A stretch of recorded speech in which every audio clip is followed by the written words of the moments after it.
예, 예, 감사합니다. 어, 워낙 여기 이 자리에 쟁쟁하신 분들이 많이 계시고, 한데 제가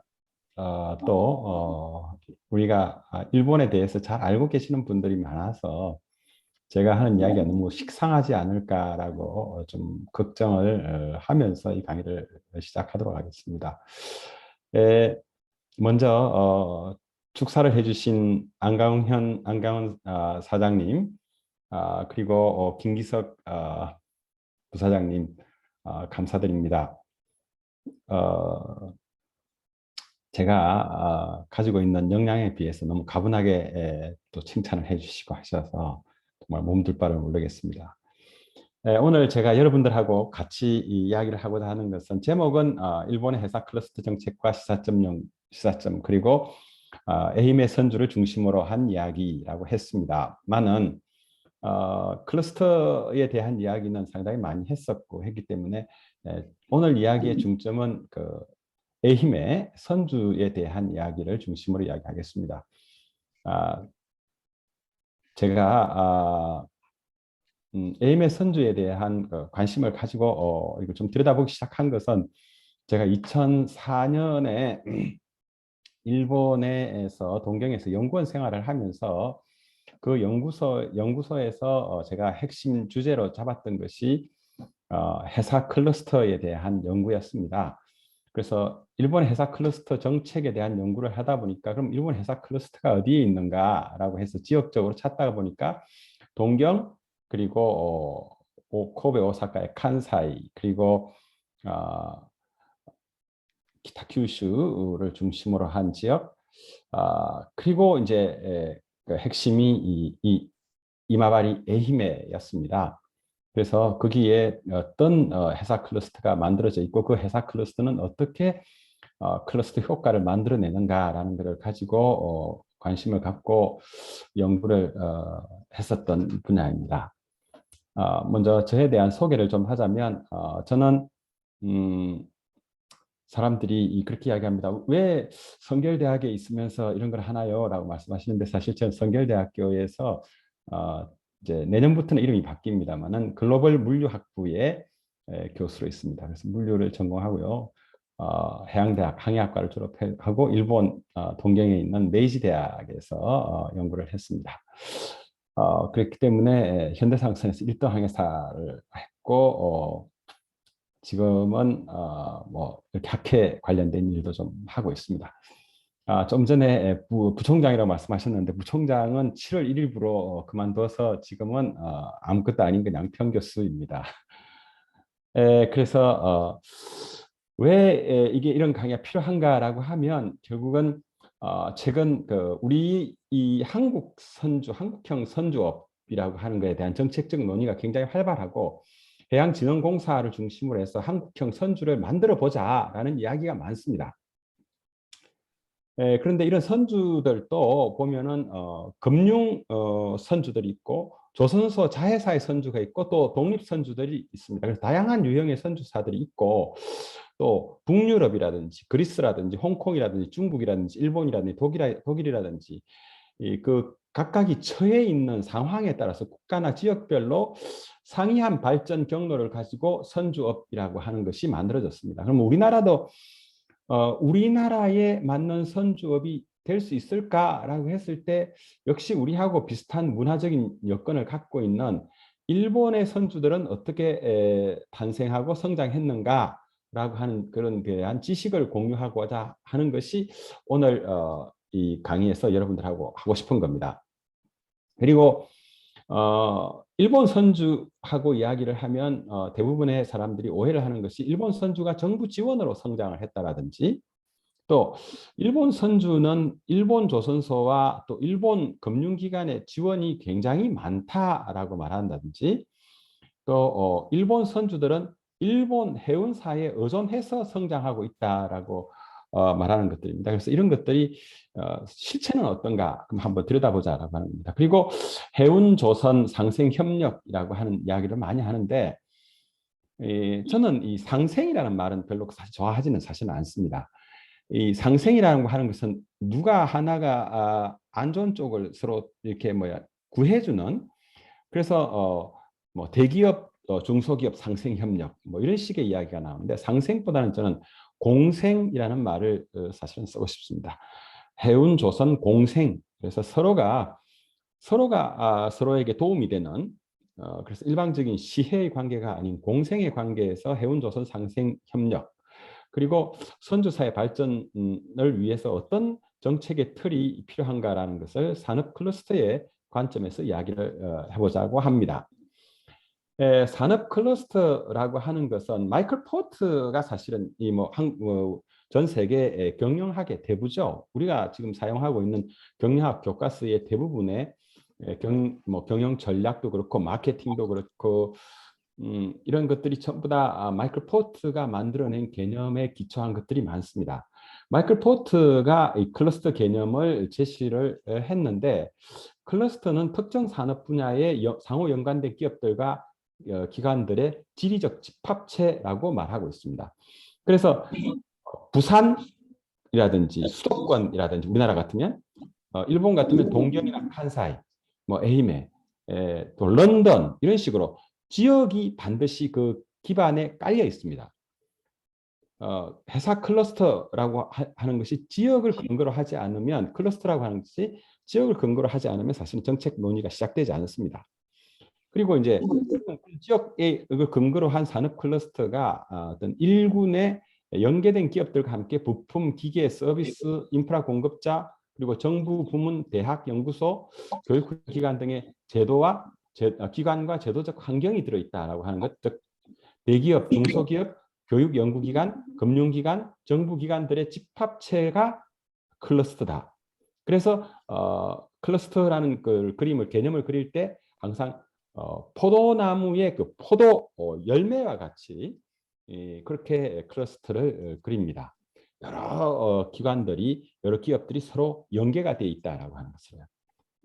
그래서 클러스터의 개념을 정리하자면, 특정 혹은 연관된 산업 분야의 다수의 기업들과 관련 기관 및 제도들이 지리적으로 집적을 이루고 상당히 밀접하게 연계를 맺음으로써 생산 물류 비용, 기술 혁신 및 확산 등에 있어서 다양한 집적 경제를 창출하는 것. 그래서 서로 연계가 되면서 시너지 효과를 만들어내는 그런 것이 클러스터다라고 이야기를 할 수가 있습니다.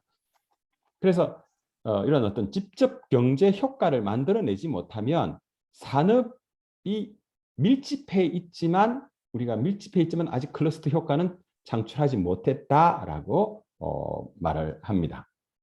그럼 왜 회사 클러스터인가라고 하는 관점에서 보면, 전통적으로 해운과 조선업 같은 경우에는 선박을 매개로 해서 고도의 상호의존, 공생공존의 역사적 경험을 공유하는 동일 산업 클러스터에 속해 있는 연관 산업이다.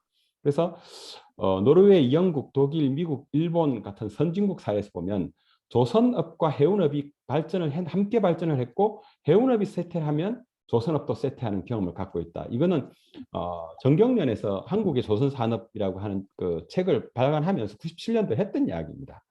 그래서 뭐 우리가 자주 인용하는 보셰라는 사람이 했던 이야기에서도 이런 3S 산업의 클러스터를 이야기를 하고, 아르헨티나나 브라질 같은 남미의 국가들이 철강, 폴란드가 조선, 영국이 해운 산업을 개별적으로 육성하는 결과 어떤 산업도 1등이 되지 못했다.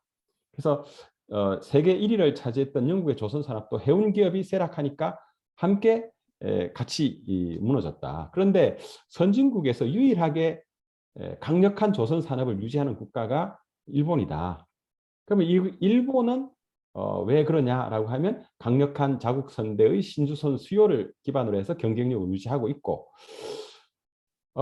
이게 조선업이 조선업을 일본 경제의 성장과 또 국민 소득의 향상에 맞추어서 일본 국내에서 유지를 하려고 하니까 강력한 자국 선대에 의존하는, 즉 우리처럼 수출 주도형 산업이 아니라 국내 선사들이 일본 조선업의 수요를 상당 부분 채워나가는 그런 식으로 정책이 이루어졌다, 전환이 됐다라고 할 수가 있습니다.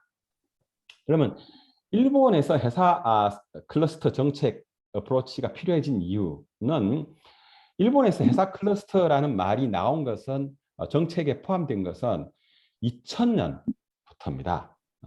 1999년까지는 일본의 일본 국토교통성의 해운백서에서 해운업, 조선업 이런 식으로 따로따로 이야기했던 것들이 이것들을 클러스터라는 개념이 그때 등장하고 해사산업이라고 하는 형태로 조선과 해운을 하나로 묶고 정책적 분석을 시도를 했습니다. 2000년 일본의 백서입니다. 그래서 그때 왜 이게 필요하냐라고 해서 일본 회사 산업이 한국이나 또 그때는 한국이 가장 강력한 경쟁자였죠. 중국이나 또 후발주자의 이런 경쟁을 받아서 조선도 그렇고 해운도 그렇고 특히 항만 쪽에서 지반이 침하되고 있고, 그래서 국민 경제적 요구에 섬나라라고 하는 일본, 또 99.8%의 무역이 해운에 의존하고 있는 일본이라고 하는 그런 국민 경제적 요구에 대해서 대응이 곤란해지다. 그래서 다른 유럽 국가들은 어떻게 하는가라고 봤을 때 노르웨이, 영국 전부 다 클러스터 정책을 하더라. 그럼 우리도 그럼 클러스터 정책을 하자라고 해서 나온 말이 마리타임 저펜이라는 이야기입니다.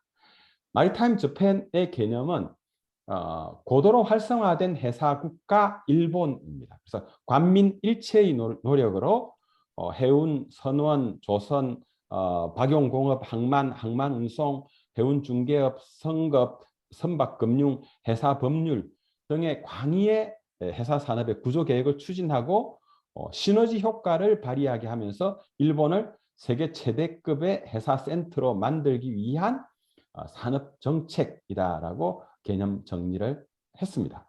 근데 이제 이때는 일본이 이거를 만들면서 하나의 지역을 특정하는 것이 매우 어렵다라고 생각해서 일본 전체를 대상으로 하는, 그래서 일본 전체를 대상으로 하는 마리타임 저펜이라는 것을 만들었습니다. 그래서 이 마리타임 저펜의 클러스터 이미지는 해운과 조선을 핵심으로 두고 관련된 산업 그리고 연관 산업들을 이렇게 외부에 두는 이런 식의 개념을 만들었습니다. 그래서 그때 마리타임 저펜이 이 정책 비전으로 내놨던 것은 세계의 리딩 컴퍼니가 배출될 수 있는 규모와 경쟁력을 가진 기업군을 배출한다라고 하는 것이었고요. 그렇게 함으로써 회사 산업 전체가 하나의 클러스터로 집적 효과, 융합 효과, 복합 효과를 최대한으로 발휘할 수 있게 한다. 그리고 일본 항만이 아시아의 허브 항만으로 재부상한다.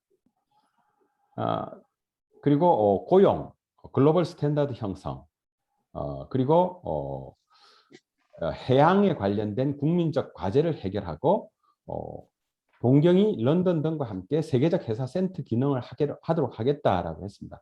이 중에서 뭐 실현된 것이 있느냐라고 물으면은 그렇습니다만은 이런 마리타임 저펜의 비전이 2000년대 이후에 일본의 해운, 조선, 조선 기자재, 항만 그런 정책들의 근간이 되었다라는 것은 여기 참여하고 있는 분들 다 뭐 어느 정도 지식을 가지고 계시기 때문에 다 아실 수 있는 부분들입니다.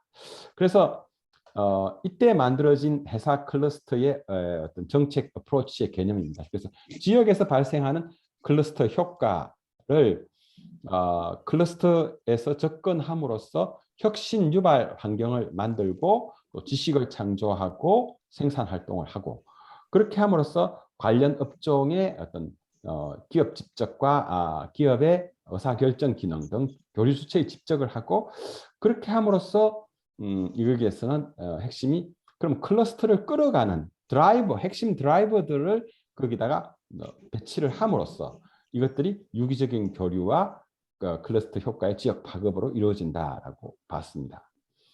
그래서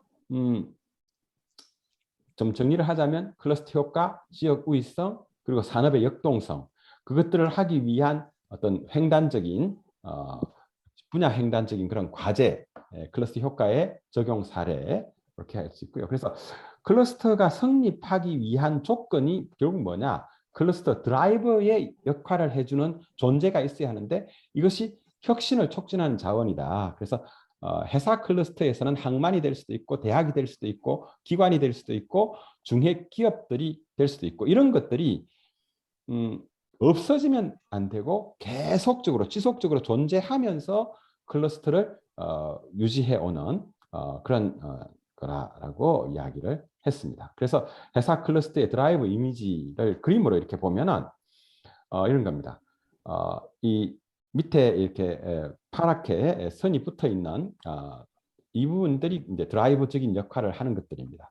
그래서 국제 수준의 인재 양성 시스템에서 우수한 인재를 공급을 하고 열린 수준의 어떤 오픈된 그런 국제 레벨의 연구기관들이 그런 연구 아이디어를 사업화할 수 있도록 집어넣고 벤처 캐피탈에서 투자를 하고 그리고 세계적인 인프라가 그런 시장 수요를 만들어내면서 이런 것들을 조정해 줄 수 있는 코디네이터를 하는 기관이나 인재가 있어야 하고 또 여기에서 벤처 기업이나 스핀오프를 해 나갈 수 있는 대기업이 존재해 있어야 한다.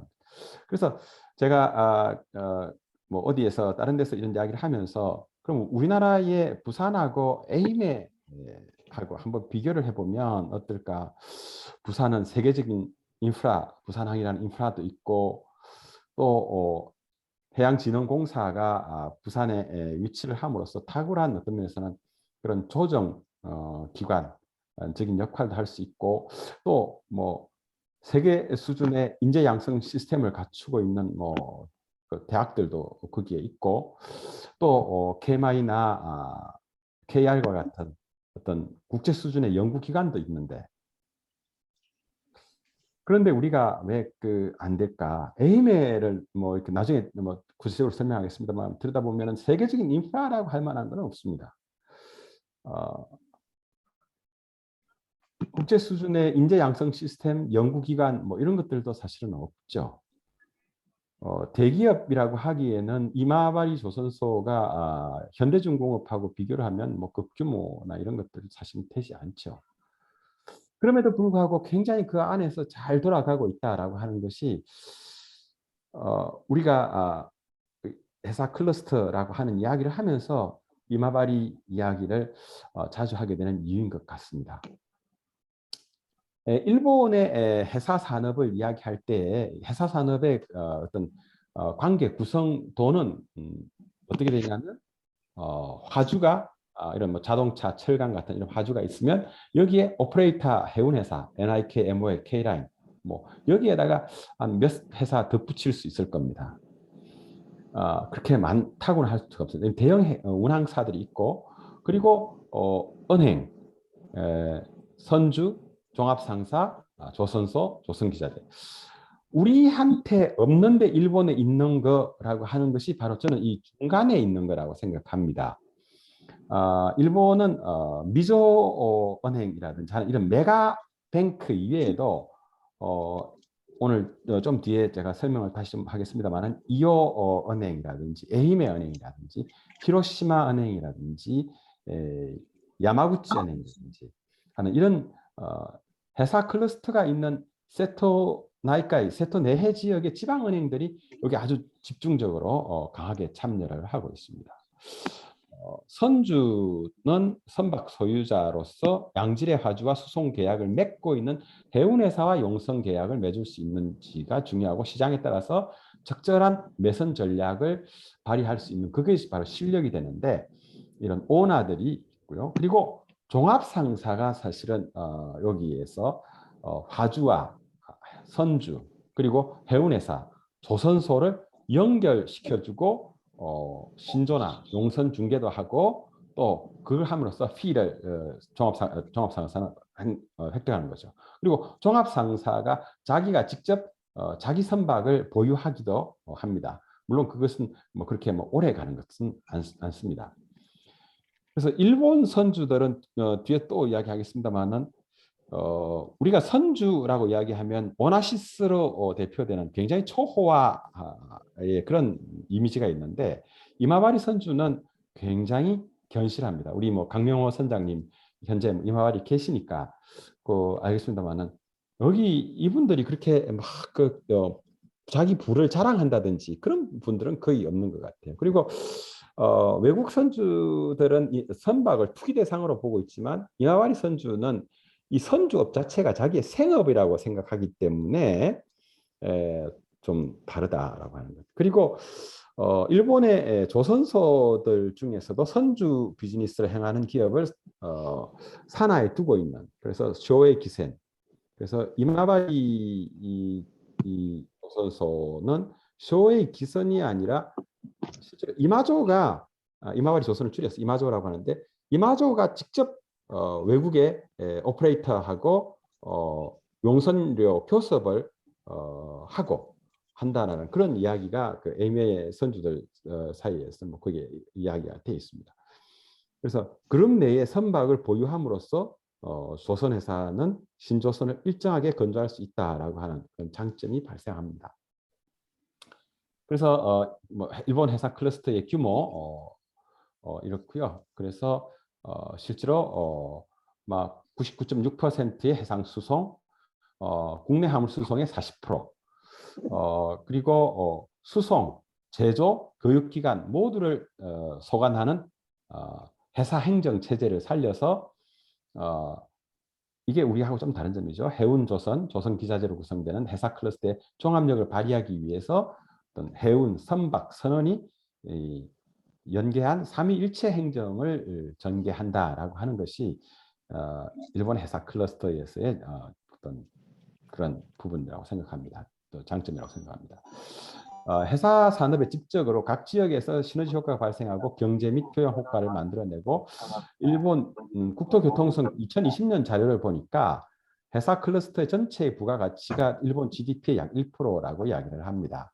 그래서 12.1조 엔의 매출액. 그래서 해운이 5.8조, 조선하고 조선기자재가 3.4조, 종업원이 35만 명, 관련 산업이나 인접산업 부가가치액을 제외한 부가가치, 직접 부가가치액이 3.9조 엔으로 자료 나왔습니다. 그리고 이제 이것들은 이 그림은 클러스터를 분석을 할 때 그 클러스터를 구성하고 있는 그 내에서 어떤 것들이 이 산업을 발전시키는가라고 하는 것을 이 다이아몬드 모델이라고 해서 생산 요소, 시장 수요, 그리고 해당 지역과 기업 전략, 산업 구조 및 경쟁, 그리고 관련 및 지원 산업이라고 하는 이 네 가지가 제대로 짜져 있어야만 이게 클러스터를 만들어낸다라고 이야기하고요. 여기에 어떤 기회, 그리고 정부의 지원과 규제가 적절히 맞들어지면서 산업의 발전을 가속화시킬 수 있다라고 이야기를 합니다. 그래서 일본의 그 회사 산업들의 시장 수요는 우리하고 비교를 하자면 국내 완결형 이고 우리는 글로벌 조달형이죠. 그래서 일본은 대형 화주 종합상사, 국내 조선소, 대형 3사, 다시 에이메 선주로 이어지는 호헤이 서클, 서로가 서로에게 도움이 되는 호헤이 서클을 만들어 있고, 그리고 외국 기업에게는 원천적으로 봉쇄된 국내 대량 화물 수송 시장을 갖고 있고 장기 계약, 뭐 지명 입찰 이와 같은 것들이죠. 그래서 요 그림에 대해서는 조금 더 구체적으로 나중에 또 보겠습니다. 그래서 이런 식의 국내 완결형, 국내 시장 완결형의 클러스터를 갖고 있다라고 이야기를 할 수가 있습니다. 어느 정도 강력한 어떤 기반을 갖고 있느냐라고 하면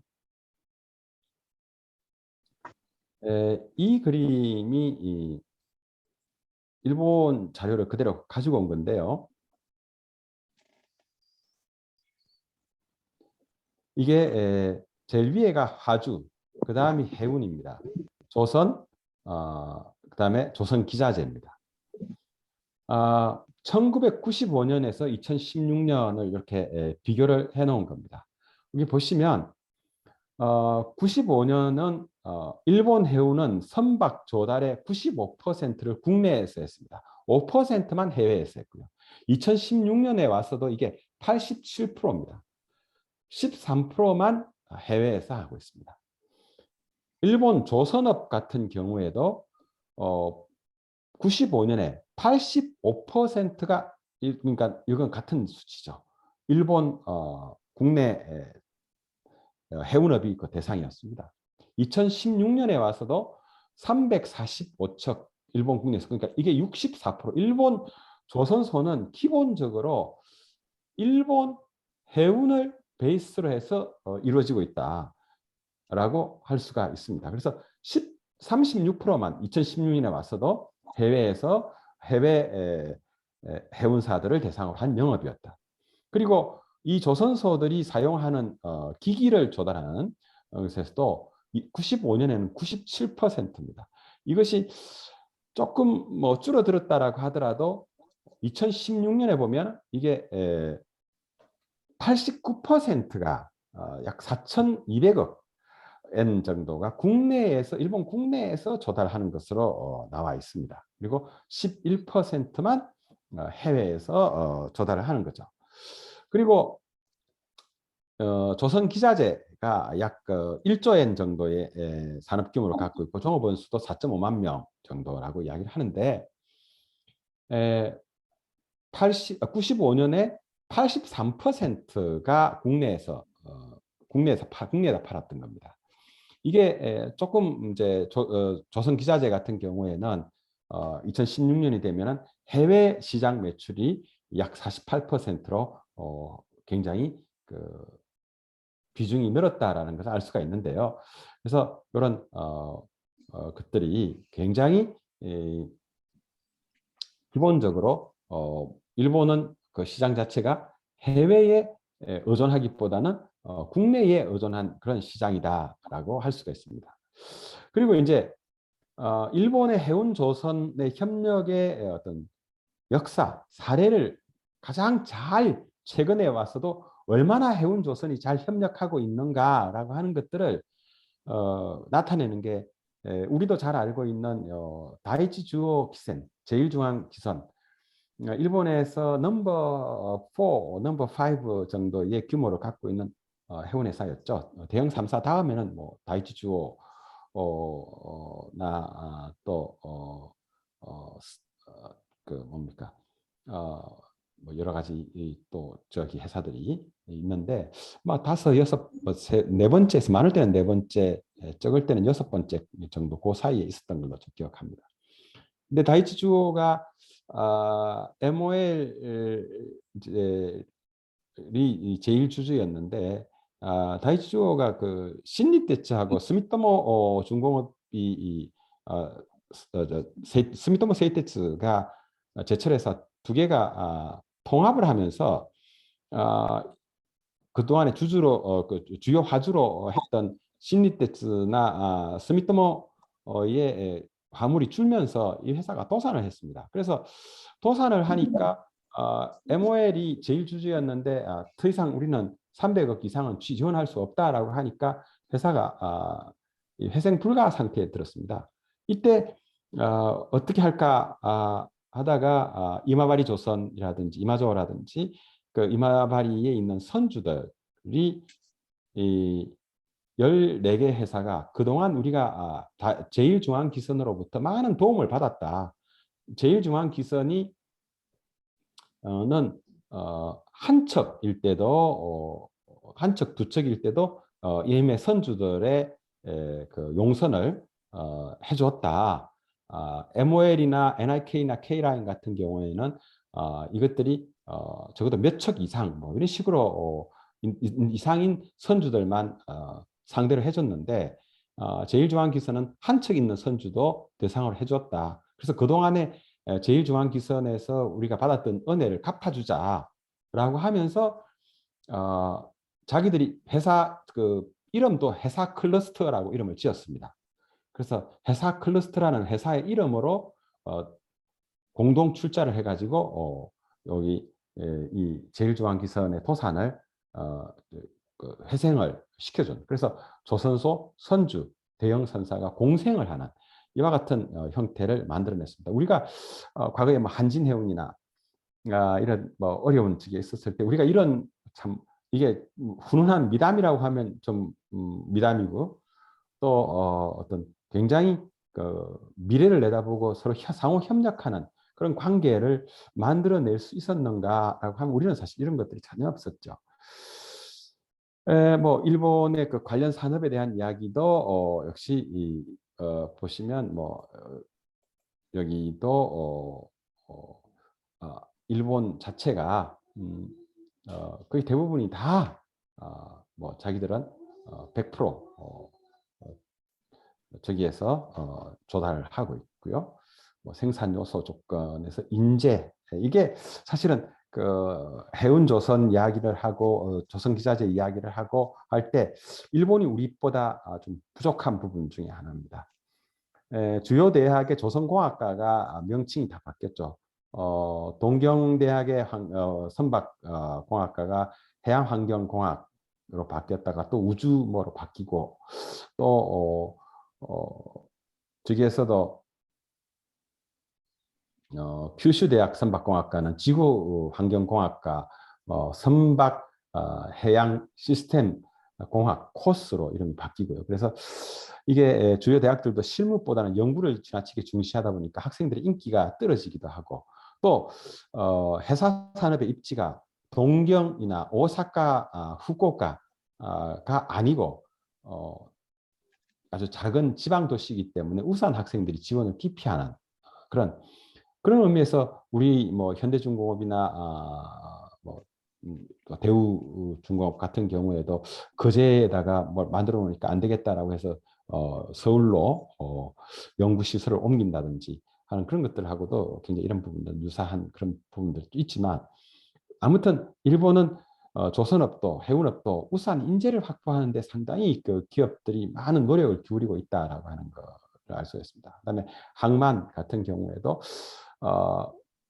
상해나 부산이 동아시아 협약 항만으로 바뀜으로써 대형 선박의 일본 기항이 떨어지고 그래서 해운 관련 클러스터의 한 축을 이루는 항만 서비스업 발전의 한계가 있다는 것. 그리고 지역 조건입니다. 이게 일본의 어떤 선주사를 이야기할 때 가장 핵심적인 요소라고 이야기를 합니다. 그다음에 이제 조선업하고 지역 경제가 일본에서 이야기를 할 때는 굉장히 큰 관계를 갖고 있기 때문에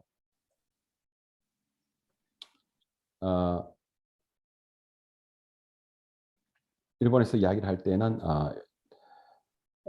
국내에서 생산이 대부분 그것 중에서도 지방 생산이 대부분입니다. 그래서 일본의 조선업은 국내 입지형 수출 산업 그리고 지역 경제를 지탱한다라고 해서 일본은 중요시합니다. 그래서 조선업을 크게 세 가지 유형으로 대량 건조형 이건 주로 이마바리 조선과 같은 그런 오너 계열의 이야기입니다. 그래서 벌크선 중심으로 해서 연속 대량 건조 타 조선소를 흡수 합병해서 규모를 계속 키워나갔고 부지도 계속 키워나가는 이런 형태고요. 두 번째 형태가 백화점 형태입니다. 종합 중공업 자회사로서 조선업 전업 회사입니다. 그래서 종합중공업 3사에서 조선 부문이 분사해서 통합해가지고 대에서 소까지 해양에서부터 함정까지 다 품종 건조를 하는 그래서 그 사업 하나의 기업 밑에 다수의 사업소가 있어가지고 각 사업소가 여기는 함정, 뭐 여기는 테너, 뭐 이런 식으로 각각의 제적 선형을 집중 효율화를 추구하는 것이고요. 그리고 세 번째가 특화형입니다. 종합중공업의 중업선사 회사의 선박 부분이고요. 그래서 여기는 주로 뭐 해상보안청이나 해상자위대 함선에 집중한다든지 한때는 이런 그 방위 쪽에 집중하기 전에는 우리가 주로 하는 LNG 선박에도 한번 해보려고 했다가 이게 우리하고의 경쟁에서 도저히 따라갈 수가 없으니까 함정으로 집중한 그런 특화형이다라고 그렇게 이야기를 합니다. 일본 같은 경우에는 어떤 기업 전략 산업 구조 라이벌 간 경쟁이라고 하는 차원에서 보면 어떤 경기 변화에 대한 학습 효과가 있어서 해운 경기가 또 나빠질 것이다 라고 하는 것 때문에 특히 대형사들, 역사가 오랜 회사들이 과감한 설비 투자를 하지 못해서 조선에서는 설비 능력 격차가 발생했고, 해운에서는 머스크나 이런 회사들이 치고 나갈 때 제대로 따라가지 못했다라고 하는. 그래서 뭐 자기들은 2014년 문제에 적절하게 대응했다라고 이야기를 하는데, 또 결정하고 보면 또 그렇지 않다라고 볼 수 있습니다. 그다음에 산업 구조가 대형 해운 3사를 중심으로 해서 운항사, 선주간의 적절한 역할이 분담되어 있었고, 대형 조선소를 중심으로 합병을 하면서 조선 부분의 사내 지위가 저하했고, 그래서 선주업을 활용한 지역 조선소, 이마바리 조선소와 같은 그런 것들이 경쟁력을 확보할 수 있게 되었다고 생각합니다. 이제 이런 라이벌 간 경쟁에 있어서 업계 단체를 중심으로 해서 적절한 역할 분담을 조절하는 것이, 이게 일본 선주협회라든지 하는 이런 또 일본 뭐 조선 협회라든지 이런 협회를 중심으로 해서 적절한 역할 분담을 해가지고 대형 프로젝트가 나오면 또 그 종합상사가 조정 역할을 제대로 수행을 해서 할 때는 올 재팬이라는 이름으로 대형 프로젝트에 대응을 한다든지 하는 이런 것들을 볼 수가 있습니다. 뭐 이것들은 꼭 이런 큰 일본 전체에 대한 이야기만 해당되는 것이 아니라, 일본에서는 이 지역에서도 라이벌한 경쟁이 있긴 하지만 또 적절하게 지역에서도 조합이라든지 또 협회라든지 하는 것도 있어서 조절을 해주는 것 같습니다. 일본의 정부 조직 및 지원, 뭐 이것들은 그냥 넘어가도록 하겠습니다. 기회 요인의 환율, 이 역시 일본은 가장 일본 해운 조선에서 가장 어려운 부분은 이 N 달러의 변동이 있다. 그래서 이게 어떤 때는 이렇게 보시면은 N 달러가 뭐 70엔대까지 떨어졌다가 또 올라갔다가, 우리가 원 달러하고 이렇게 계속 이제 경쟁을 하는 거죠. 그래서 120엔 같으면 괜찮을 것 같아라는 이런 이야기가, 일본 이 정도라면 우리가 견딜 수 있지만, 일본이 또 100엔 이하, 80엔 여기까지 떨어지면 어렵다라고 합니다. 원하고 이렇게 저기를 하면은 원하고 일본 엔하고 환율이, 그러니까 100엔에 900엔대로 오면은 일본이 한국하고 그래도 해볼 만하다. 그리고 이게 100엔에 1000엔을 넘어간, 뭐 1100원, 지금만 1100원, 뭐 1050원 뭐 이렇게 하는데, 이럴 때는 일본이 한국한테 이런 환율적인 측면에서 좀 불리하다라고 이야기를 합니다. 그래서 환율이 중요한 측이고요. 일본의 신조선 정책, 뭐 이것들은 2010년도에 이렇게 만들어졌던 정책인데, 이것들은 그냥 넘어가 있습니다. 그래서 일본이 뭐 아무튼 일본 정부가 조선 업계 통합을 계속 지원하면서 국내 선사의 수요를 만들어내고, 일본의 국제 금융기관들이 신조선 금융을 지원하면서 넘어질 것 같았던 일본 조선이 그래도 살아나고 하면서, 특히 대형 컨테이너선 뭐 10,000 TEU 이상 이왕 같은 것들도 보면은 일본이 2015년경부터 참여를 해서 만들어내는 그와 같은 것들을 볼 수가 있습니다. 이제 오늘 이야기가 사실은 너무 들면서 새슬이 길었는데요. 일본의 지역과 해서 산업 클러스터입니다. 그래서 보면은 일본의 해운 조선들은 대부분 이쪽 지역에 이렇게 모여 있습니다. 마루가메, 이마바리, 뭐 이런 쪽이 이제 시코쿠가 해당되고요.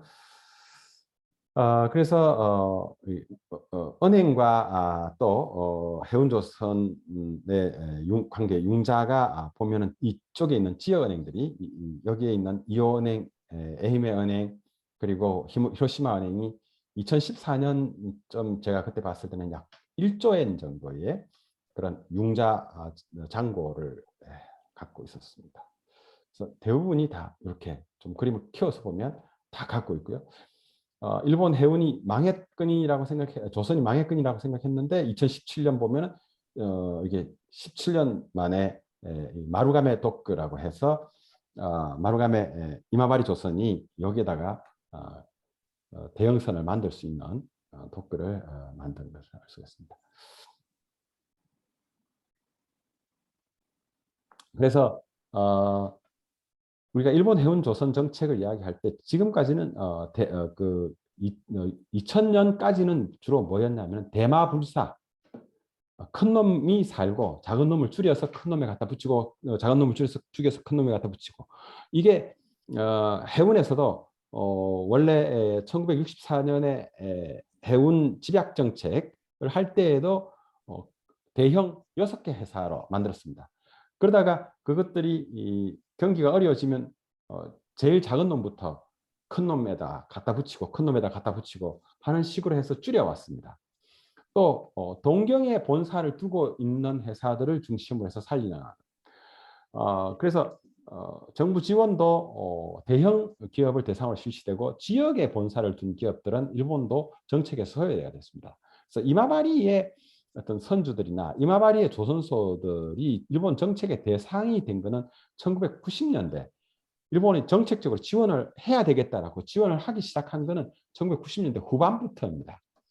그래서 이마바리 조선이나 뭐 또 그 선주들이 특별하게 일본 정부로부터 지원을 받았느냐라고 하면 그렇지 않습니다. 그래서 일본 산업계에서도 좀 특이한 경우다라고 이야기를 합니다. 그래서 이마바리 조선은 결국은 일본의 넘버 2 회사인 JMU도 이마바리 조선과 자본 제휴를 하면서 사실상 그 지배하에 들어갔죠. 그러니까 뭐 이야기를 좀 우리나라의 예를 들어서 이야기하자면 뭐 아주 뭐 이렇게 어딘 통영이나 이런 데서 목선부터 만들던 회사가 어느 날 현대중공업을 자기 산하에 넣는 이와 같은 일이 정말 뭐 우리나라에서는 뭐 상상할 수 없습니다만 이런 일이 일본에서 만들어진 거죠. 그런데 이 모든 것들이 특정 지역인 에히메현의 이마바리를 중심으로 일어났다라는 겁니다. 그래서 그게 어디냐라고 하면은 이게 시코쿠 섬의 서북 지역입니다. 이 서북 지역에 있는, 그래서 일본에서 서일본 지역에서 가장 높은 산이 이시츠지산이라는 산이 이쪽에 있습니다. 여기에 있는 그 산이 있어서 산과 고원이 많고, 그래서 사실 평야지대가 그렇게 많지 않은, 일본 전체적으로 보면 인구도 뭐 143만 명, 면적도 25위, 제조업 출하액도 25위 해가지고 뭐 평균적인 규모입니다. 그런데 이게 굉장히 이 평야는 좁고 산 그 사이에 계곡처럼 이어진 뭐 우리나라하고 굉장히 비슷한 그런데 이게 에도 시대에는 8개의 번으로 나눠져 있었습니다. 그러니까 이런 작은 지역이 8개의 번으로 나눠져 있을 정도니까 굉장히 지역색도 강한데, 크게 이쪽을 동오 지역이라고 이야기를 하고 이걸 중오 지역, 여기는 이제 마츠야마시 에이메 현의 현 소재지가 있는 곳이고요. 그다음에 이쪽 우아지마라고 하는 이쪽 남쪽을 남오라고 이야기합니다. 각각의 어떤 특징이 이 이마바리를 중심으로 한 이런 동오에 사는 사람들은 돈이 생기면 장사를 해가지고 그걸 2배, 3배로 늘린다라고 이야기를 하고, 이 중오 지역에 사는 사람들은 돈이 생기면 저축을 해놓고 그 이자로 생활하고, 그리고 이제 하이쿠 같은 이런 취미생활, 문화 취미를 즐기고, 이 남오 지역 사람들은 있으면 돈을 써버린다라고 그런 지역적 특징을 갖고 있습니다. 그런데 이 에히메 현은 굉장히 일본 해운하고 그 근대 해운하고 밀접한 관련이 있어서 우리가 아는 그 야마시타 기센 그 야마시타 가메사부로도 사실 여기 이 우하지마 출신입니다. 그래서 그 사람은 완전히 일본 어떤 중앙에 진출해가지고 일본을 어떤 가장 그 핵심적인 그런 해운 회사 중에 하나를 만든 그런 분이죠. 그러면 에히메에서도 다시 이마바리 쪽을 이렇게 들어서 보면 이마바리에서도 특히 좀 이런 적이 되는 게 바로 여기 이 나미가타라고 하는 곳인데요. 요 뾰족하게 튀어나온 요 쪽 지역 사람들이 해운을 굉장히 많이 합니다. 그리고 이 건너편, 이 나미가타의 건너편 이쪽 그리고 이 하카타라고 하는 이 섬, 여기까지 있는 사람들이 굉장히 해운에 대해서 또 조선에 대해서 많은 정을 갖고 있습니다. 이 도로를 이제 지금은 도로가 놓여갖고 히로시마하고 이렇게 연결이 돼 있고요. 에히메 현 이마바리시의 인구가 20만 명입니다. 그렇게 많지는 않습니다. 그리고 이 두 가지 요 사이에 있는 여기 쿠르시마라고 하는 작은 섬이고 여기가 조류가 세기로 유명한 쿠르시마 해협입니다. 그래서 지역적으로도 굉장히 척박하고 어렵고 한 곳에 이게 이마바리가 있다라고 하는 거. 그래서 일본의 선주들은 대부분 어디 많이 모여 있냐라고 하면 이마바리에 가장 많이 있고 또 히로시마의 건너편 대안에 있는 히로시마의 후쿠야마시, 예, 거기 많이 있습니다. 거기에 유명한 거는 쯔네이시 조선 그리고 칸바라 키센 그리고 또 내항 선주들이 많이 모여 있는 곳이 있는데 히로시마에서 오사카를 가다 보면 히로시마 옆에가 오카야마현이라고 있는데 거기에 히젠이라고 하는 히젠시의 일생이라고 쓰고 히나세라고 하는 작은 동네가 있습니다. 그 히나세 쪽에 일본 케미칼 선주의 3분의 1이 있고 주로 내항 선주들이 거기에 아주 집적을 이루고 있는 그런 곳이 있습니다. 그래서 일본 선주들은 크게 보면은 뭐 이런 것 같습니다. 조선소 자회사 형태로 있는 게 쇼에이 키센, 이건 이마바리 조선의 계열 회사죠. 그다음에 칸바라 키센, 이건 쯔네이시 조선의 계열사입니다. 그리고 독립된 어떤 자회사 형태로 세노라든지 니센이라든지 도운기센이라든지 하는 이런 회사들입니다. 그래서 보시면 여기 나미가타라고 하는 파방이라고 하는데 이 지역에 있는 회사들이 굉장히 강력한 그런 선주사라고 할 수가 있습니다. 그래서 일본 선주사들을 에히메 선주를 이렇게 보면 이게 이오 은행의 이오긴 지역경제센터 지역경제연구센터에서 조사한 2020년 9월 시점에 보니까 에히메 선주가 외항선 보유하고 있는 게 1199척, 약 1200척이죠. 외항선 사업자가 84, 내항선 사업자가 194가 있고, 그래서 일본 국내 선주의 외항선 보유척 수가 IHS 마켓 조사로 하면 3,573척인데 동경 다음에 많은 곳이 에히메였고 그 다음이 히로시마, 오사카인데 비교가 되지 않을 정도로 많다라고 할 수 있습니다. 그리고 2014년 조사에 비해서 에히메 보유척 수가 28척 증가를 했고, 그리고 이것은 어떤 선박의 대형화 추세를 반영하고 있고, 주로 보유하고 있는 선박이 벌크선, 케미칼선, 컨테이너, 자동차 운반선, 그다음에 제너럴 카고, LPG, 우드칩, 그리고 선적은 대부분 다 파나마를 이용하고 있고, 최근에는 마샬 아일랜드 선적이 상당히 과거에는 뭐 파나마하고 리베리아였는데 마샬도 늘고 있다라고 이야기를 합니다. 그래서 이마바리라고 하는 그 회사 클러스터가 결국은 선봉량에서 아까 뭐 저기도 봤습니다만은 외항은 한 200 그렇고 내항에도 한 240척 정도를 갖고 있다라고 이야기하고요. 그다음에 조선소가 14개 사업소가 있고 일본의 전체 건조척 수의 17%. 그리고 이마바리의 본사와 어떤 그 거점이 있는 회사 전체가 일본 뭐 이마바리 시뿐만 아니라 그 근처를 다 포함하면 30% 넘는 선박을 건조하고 있고, 그다음에 조선기자재업체가 한 160개사가 그게 있고 한 1,000만 명 정도가 고용돼 있고 그렇기 때문에 선박금융을 다루는 손해보험사나 은행의 지점 그리고 국가의 파견 기관이 임하바리 시에 있고 또 회사 전문 법률사무소나 선박보험, 선박관리회사 같은 그런 기업들이 임하바리에 많이 있고 인재 양성 기관으로는 국립 나미가타 해상기술단기대학 그리고 국립 유계 상선 고등학교 고등전문학교가 거기에 있습니다.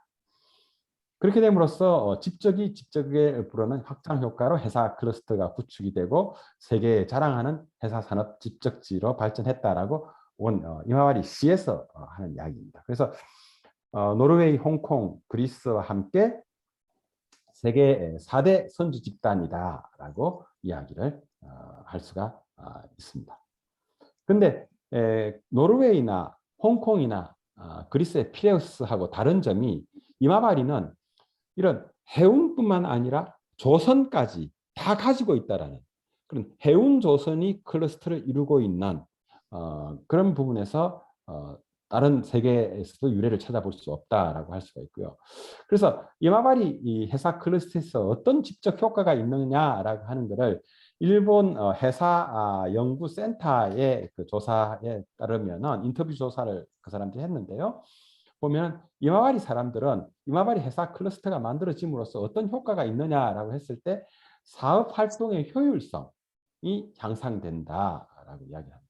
뭐 구체적으로 조선소가 바로 건접해 있기 때문에 선주가 신조를 할 때 직접 선주 오너가 직접 가가지고 이렇게 해달라라고 하는 것들을 바로 전달할 수 있고 또 조선소 입장에서는 선주가 언제든지 조선소를 방문해가지고 요구를 하기 때문에 그런 긴장감을 가지고 선박 건조를 하고 또 조선 기술이 향상된다라고 이야기를 합니다. 그래서 이마저의 창업 이념이 뭐냐면 경영 이념이 선주와 함께 성장하는 임하바리 조선입니다. 그래서 이게 선주를 항상 옆에 두고 있다라고 합니다. 그리고 조선 기자재 업체에도 선박에 트러블이 발생하면 기자재 업체 관계자가 바로바로 대응할 수 있는 그런 이점이 있고요.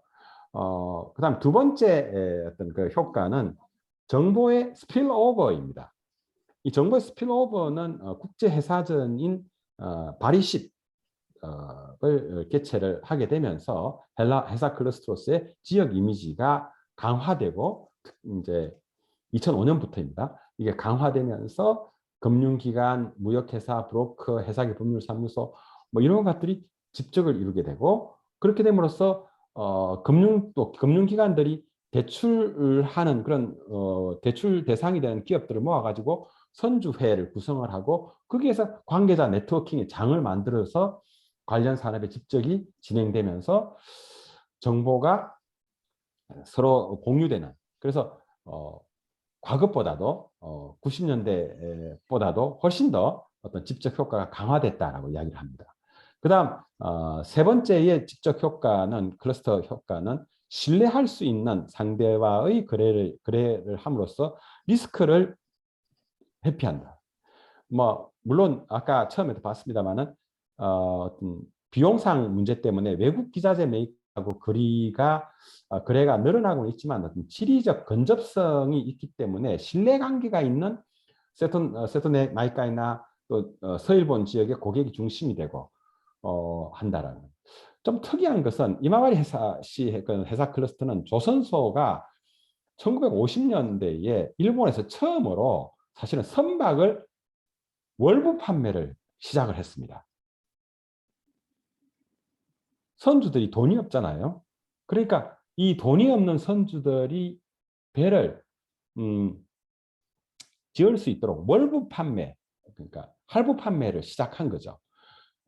물론 그렇게 하려면 금융기관에 이렇게 지원이 있어야 됩니다만 그렇게 함으로써 조선소가 이 이마바리 현지의 선주들의 선박 건조를 지원해 온 그런 역사가 있어서 조선업, 해운업, 금융기관 간의 신뢰가 굉장히 강합니다. 그래서 아까 말했던 그 다이치 주오, 제일조항기업, 조항기센의 그런 것들도 이런 조선 해운 금융기관 간의 결속을 나타내는 아주 상징적인 그런 예라고 할 수가 있습니다.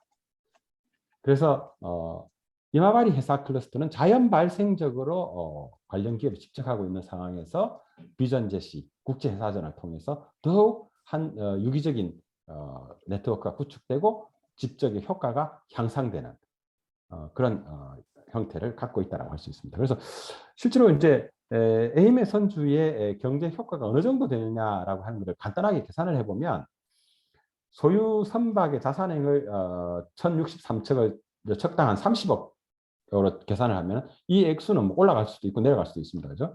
근데 막 한 3조가 넘고 또 용선료를 척당 데일리 13,000불로 잡으면 환율 120엔으로 계산했을 때 6,053억 원. 그리고 이런 용선료 수입이 에임의 현의 GRDP가 5.1조 엔이라고 한다고 하면은 1조 엔이었는데 지역 경제에서 한 12% 정도에 달할 정도로 많습니다. 그다가 용선료 수입에다가 지역 조선소가 신조를 하는 그 수익을 합치면 약 1조 1천억 엔, 그러니까 우리나라 돈으로 한 12조 원 정도의 효과를 그 지역에다가 해운 조선만 갖고 선주업, 해운 정확하게 말하면 선주업과 조선업을 갖고 12조엔의 경제적 효과를 만들어내는 거죠.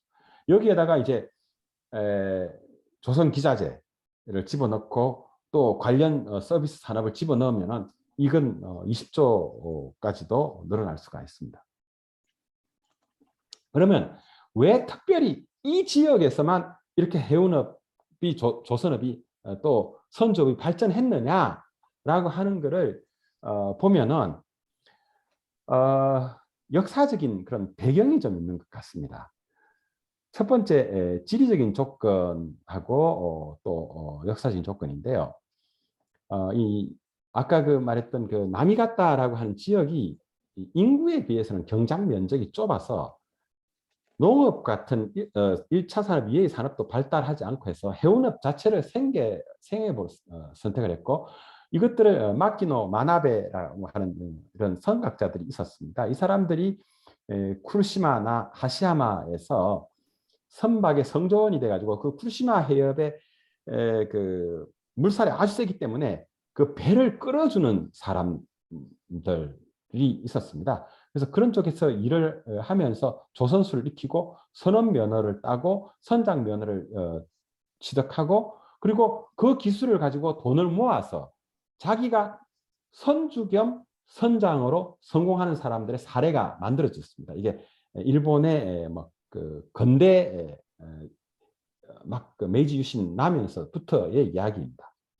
그리고 에도 시대부터 이 하시하마라고 하는 나미가타 조금 아래쪽에 있는 이마와리 조선의 원래 그 조선소가 있었던 지역인데요. 하시하마 염전이 있었는데 여기에 염전의 자재 모래나 아니면 이제 소나무 같은 걸 운반하는 선박 이레카이센이라고 이야기하는데 이런 선박이나 또 오시마의 그 석재를 운반하는 이시분해 이런 배들이 산업혁명과 함께 석탄 운반선으로 전업을 했습니다. 그래서 이 석탄 운반선이 키타큐슈나 우베와 같은 이런 석탄 산지에서 석탄을 싣고 오사카나 코베로 갖다 주는 딱 중간 지점이 그 나미가타였습니다. 그런 지리적 이점 잘 살렸고 그다음 무라카미 스이군이라고 이야기하는데 하기도 하고 또 쿠시마 스이군이라고도 이야기하는데 이런 그런 쪽의 후예로서 그 쿠시마 가문으로부터 어떤 이어온 수군혼이라고 하는 것이 해운업에 살렸다라고 이야기를 합니다. 굉장히 좀 재밌는 이야기인데요. 이거를 조금 더 이야기를 하자면 그러면 뭐가 그거냐라고 하면은 이 무라카미 수군이라고 하는 것이 역사적으로 보면 97년도 나미가타 선박 협동조합이 낸 역사서에 보니까 일본의 헤이안지대 중기 한 뭐 900년에서 1000년 그때 이야기입니다. 그래서 나미가타 지구에 해적의 거점이 있었다라고 이야기를 합니다. 그 해적들이 무로마치 시대에 오면은 14세기에서 16세기. 이때 오면은 이게 무라카미 삼 가문이 있었고 이 삼 가문이 그 무라카미 어떤 그 수군의 그 거점으로서 이 나미가타 지역이 그 됐다고 이야기합니다. 그리고 이 사람들이 토요토미 히데요시의 휘하가 돼서 이마바리 지역을 영지로 받고 임진왜란에도 일본 측 수군의 주력으로 참여를 합니다. 굉장히 조선술이 뛰어났죠. 그래서 선박 건조, 선담 편성과 그 운용, 또 외국으로 도항하는 데 필요한 기술이나 방해술이죠. 또 노하우를 갖고 있어서 전시에는 전쟁에, 평시에는 무역에 종사하는. 그래서 이 사람들이 말하는 그 수군혼이라고 하는 것이 진취적인 그리고 치밀한 어떤 책략, 용감함으로 정리를 할 수가 있습니다. 이것들이 나미가타 선주에게로 이어져 오는 그런 문화가 됐다고 할 수가 있고요. 그래서 무라카미 수군의 철학에서는 첫 번째 견제, 상호 견제입니다. 그러면서도 연계하는 것. 두 번째는 항상 올라갈 때도 있고 떨어질 때도 있다라고 하는 것을 대비하라라고 하는 그런 것이 있습니다. 그래서 견제하고 연계라고 하는 것은 이 무라카미 이 가문이 세 개의 가문으로 나누어지면서 이 세 개의 가문은 서로 독립된 가문으로서 존재를 했습니다. 그런데 싸울 때는 또 서로 연계해가지고 그 쿠시마 해협을 지나가는 배들한테 돈을 받는 거.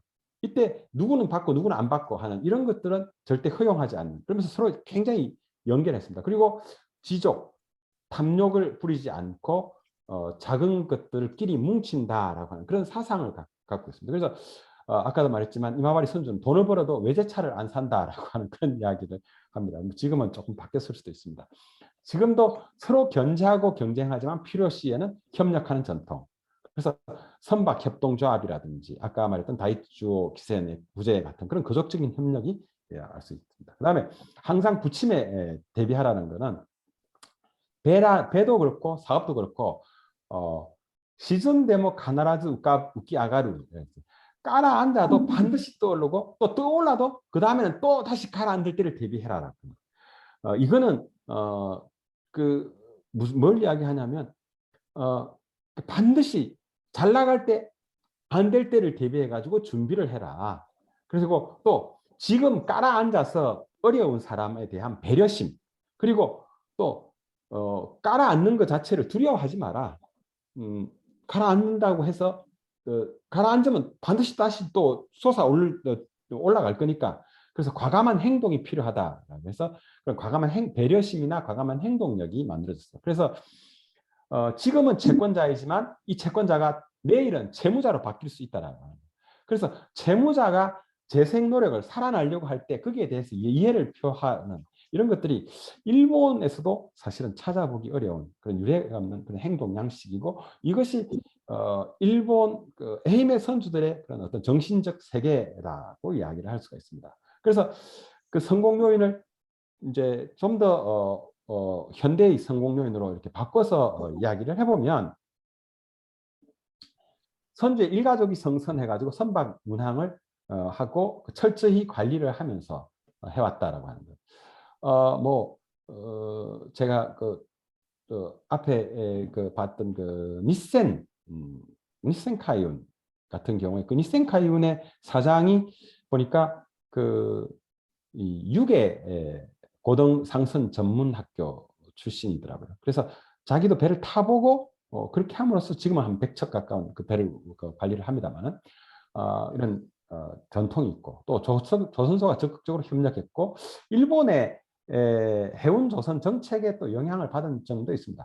일본의 해운조선 진흥정책에서 일본 정부가 동경 중심의 정책을 펴다 보니까 에이메 선주들이 이 고도 성장기에 외항수에 맞춰가지고 적극적으로 배를 만들고 타 지역 선주들보다 빠르게 외항 진출할 수 있는 진취적인 사상을 갖고 일본 정부의 말을 안 들은 것도 사실은 성공 요인이라고 이야기를 합니다. 그리고 자기 자금에 대한 투입량을 늘려서 그래서 예를 들면 배를 한 척당 100원이 필요하다라고 신주할 때 100원이 필요하다 그러면 AMS 선주들은 대개 한 30원 정도 자기 자금을 30% 정도를 넣습니다. 그렇게 함으로써 환율이 오늘 100원이었다가 내일 70원으로 이게 급등했을 때의 문제, 이런 것들에 대한 대비를 철저하게 함으로써 금융기관과 신뢰관계를 구축하고, 이오은행, 에이메은행 같은 지역은행들이 적극적으로 선박금융을 지원을 했고, 그리고 2000년대 전후에 들어오면서 MOL이라든지 NIK라든지 이런 회사들이, 대형 운항선사들이 오버밸런스, 즉 지나치게 부채 비율이 높아지는 그런 것들과 이렇게 막기 위해서 재무위험 관리의 필요성으로 신조선을 적극적으로 일본 에임의 선주들한테 위탁을 했는데, 이때 상대적으로 일본의 금리가 우리가 지금 알다시피 뭐 마이너스 금리이기도 하고요. 그러니까 이런 일본의 저금리를 활용해서 신조를 하고자 하는 외국 선사들도 에임의 선주들을 적극 활용하고, 또 2004년 차이나 붐이 났을 때, 신조 수요가 폭증했을 때 금융기관이 뭐 심지어는 130% 대출까지 해주겠다라고 하는 식으로 해서 에임의 선주에게 굉장히 유리한 조건을 제시해서 배를 만들도록 했던 것이, 에임의 선주가 어떤 시류도 잘 활용했고 또 자기들의 경영 노력도 있었다라고 생각합니다. 그리고 이제 그 이오은행, 에임의 선주들을 이야기할 때 이오은행을 뺄 수가 없는데, 이 이오은행은 시코쿠 제1의 지방은행입니다. 이오은행을 메인뱅크로 사용하고 있는 기업들이 10,000개가 넘습니다. 그래서 다른 그 시코쿠에 있는 은행들이 대개 뭐 3,000개, 4,000개에 대해서 10,000개가 될 정도로 굉장히 강력한 회사입니다만은, 이 은행입니다만은, 이 은행도 2010년에 어떤 선박 전문 조직인 식파이낸스를 심사부에 설치하고 해운 관련 기업에 대한 융자를 적극적으로 전개를 하고 있습니다. 2018년도에 약 4천억 정도의 여긴 정도의 선박금융 잔고가 있고요. 그래서 주요 금융기관의 에임의 현내 주요 금융기관 총 대출 잔고 중에서 에임의 소재 기업에 대한 대출 비율이 3분의 1이고 그중에 80%가 회사 관계 대출이라고 할 수가 있습니다. 이원행은 이게 뭐 꼭 이런 것뿐만 아니라 1980년에 이미 런던 사무소를 개설해가지고 지역 선주들이 굉장히 우물안 개구리가 될 그런 것들을 막기 위한 정보를 굉장히 정보 제공에도 열심히 했었고, 또 선주사들한테도 지역에 있는 조선소에 발주하도록 권유를 해가면서 지역 밀착 비즈니스를 사용했습니다. 그리고 이원행의 라이벌 은행이 에임의 은행이라고 할 수가 있고요. 근데 뭐 상대적으로 이원행에 비해서는 좀 작은 편입니다. 그다음에 이제 그 에임의 회사 클러스터를 이야기할 때 이제 우리가 지금 자주 이야기하는 이게 이제 이마바리 조선입니다. 이마바리 조선은 1901년에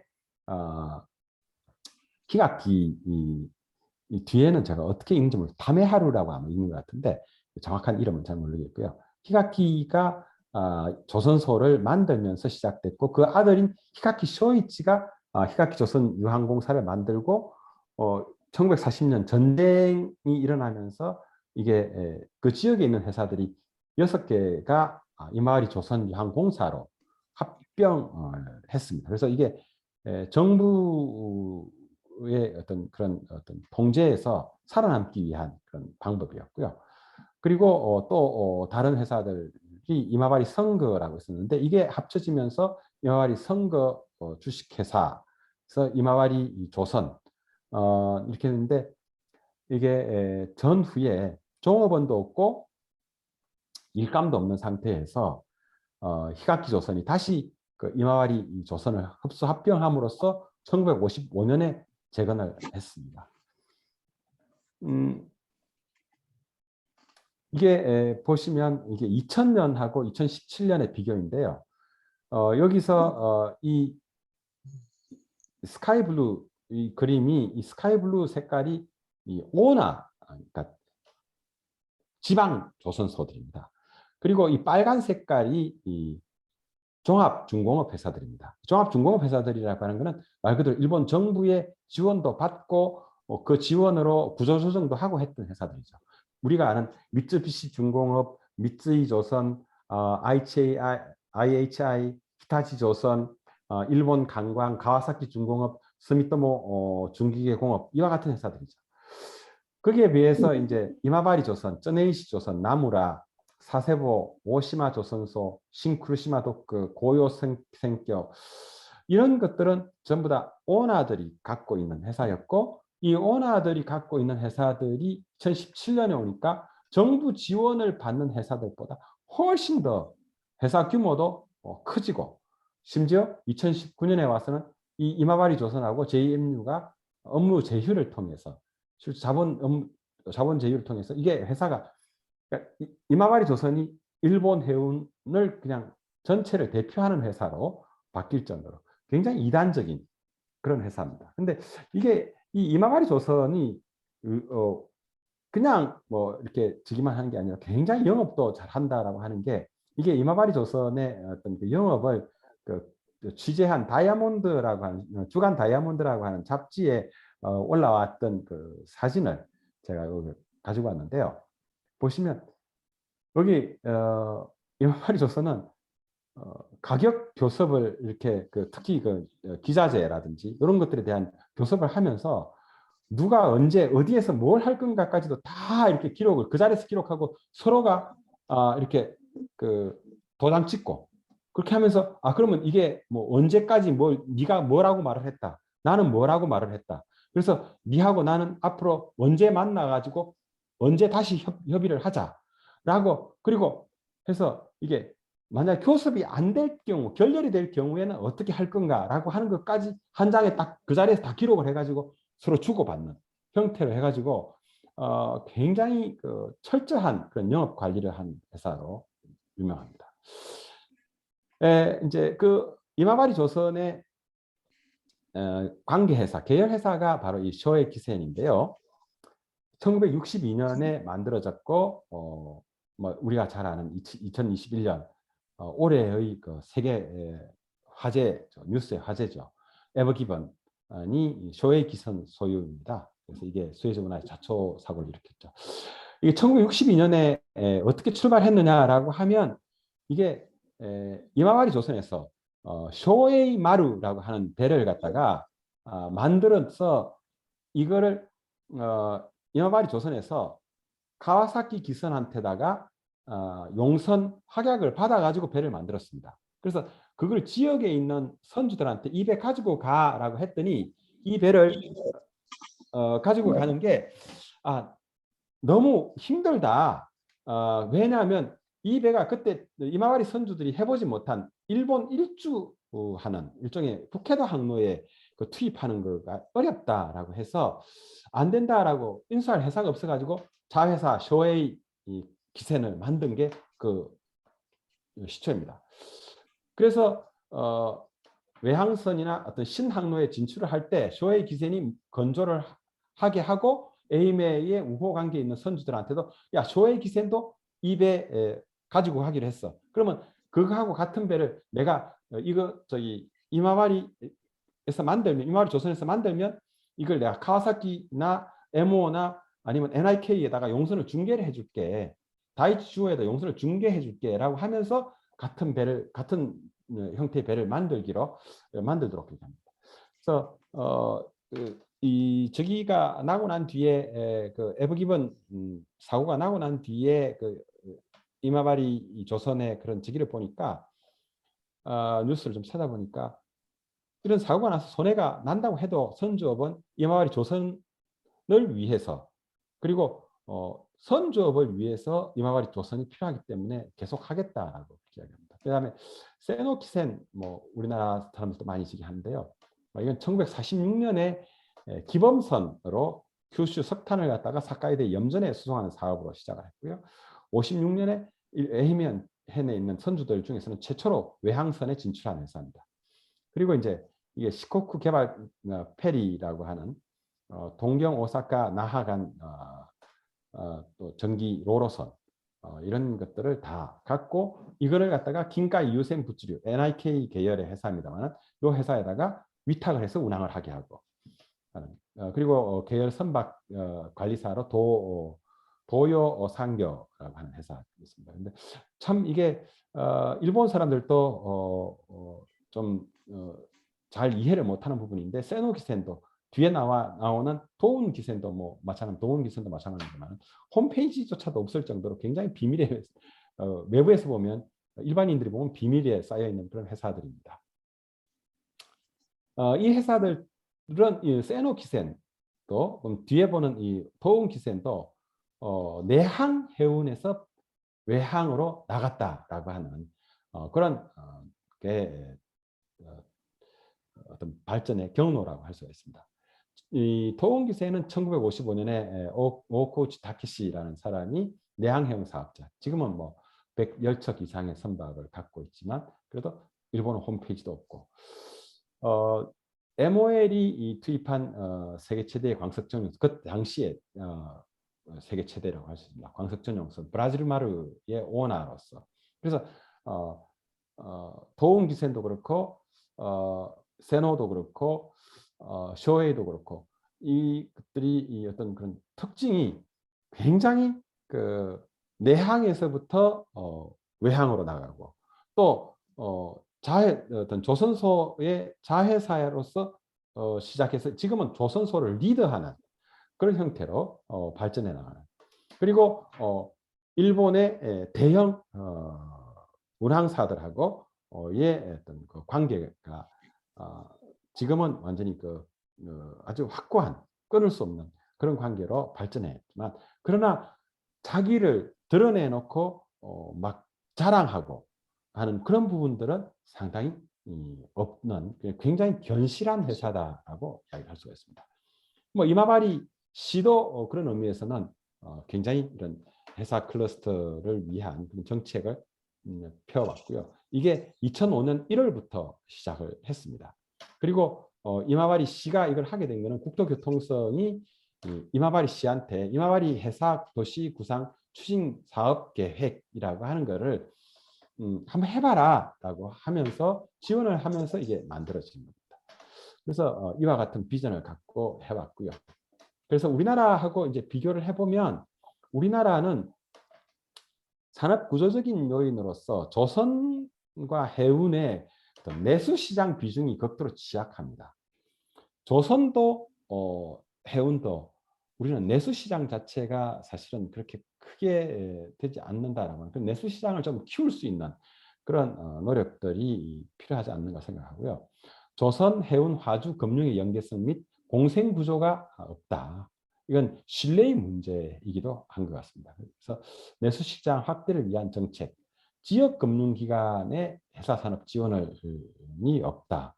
정책 요인으로서는 해운 조선 정책의 일원화가 안 돼 있다라고 하는 것. 그리고 뭐 정부의 어떤 조선 R&D가 대형 조선소 수요에 맞춰져 있다라고 하는. 물론 정부가 어느 정도 뭐 R&D를 지원하는지는 뭐 이게 좀 제가 보는 관점에서 좀 다르겠습니다만은 그래요. 그리고 조선 기자재 업체의 자체 R&D 기능이 취약하고 해운 선사의 R&D 자체 역량이 부족하다는 점이 뭘 좀 들 수 있겠습니다. 그래서 일본에서 우리가 얻을 수 있는 시사점은 해운 조선 정책을 일원화해서 종합회사 정책을 좀 만들어서 갔으면 좋겠다. 우리는 이원 행정이고 일본은 일원 행정이고, 그래서 이런 부분들이, 그래서 회사 안전이나 기술 행정 역량에 대한 그런 역량 강화가 필요하다 할 수 있습니다. 그다음 해운 산업 내의 회사 산업 내의 공생관계 구축을 위한 그런 공생관계 구축을 위한 정책이 좀 필요하다, 노력이 필요하다라고 생각합니다. 그다음 세 번째로 회사 클러스터 추진 주체가 되는 드라이버를 발굴하고 지원하는 것. 그리고 네 번째가 회사 산업의 지역 경제에 대한 역할을 좀 강조할 그런 필요가 있다라고 생각합니다. 그래서 제가 항상 클러스터에 대한 이야기를 할 때 마지막으로 하는 것은 요 그림입니다. 이건 제가 이 부산항에다가 사실은 지금 부산시가 사직 야구장을 다시 개보수해 가지고 새로 만든다라고 하는데, 제가 부산시장이라면 부산항 앞바다에 우리나라 최고의 조선 기술, 세계 최고의 조선 기술이지 않습니까? 그래서 초거대 해양 구조물, 부유 구조물이죠. 떠는 것을 만들어 갖고 여기에다가 야구장도 만들어 놓고 호텔도 만들어 놓고, 그래서 부산에는 전 세계 그 어디에도 없는 해상 야구장이 있다. 부산역에서 내려가지고 바다를 건너서 들어가서 거기에 야구장 구경하고 호텔에서 자고 오는 그런 것들을 만들어서 이게 해양, 조선, 관광, 그리고 이것들을 개발할 때 들어가는 어떤 그런 기술, 그런 교육 이런 것들이 하나로 뭉쳐진 이런 상징적인 것들이 있었으면 좋겠다라고 생각해서 클러스터 이야기를 할 때 마지막으로 이런 이야기를 합니다. 너무 이야기가 좀 두서가 없었습니다. 너무 시간보다 많이 해서 죄송합니다. 감사합니다.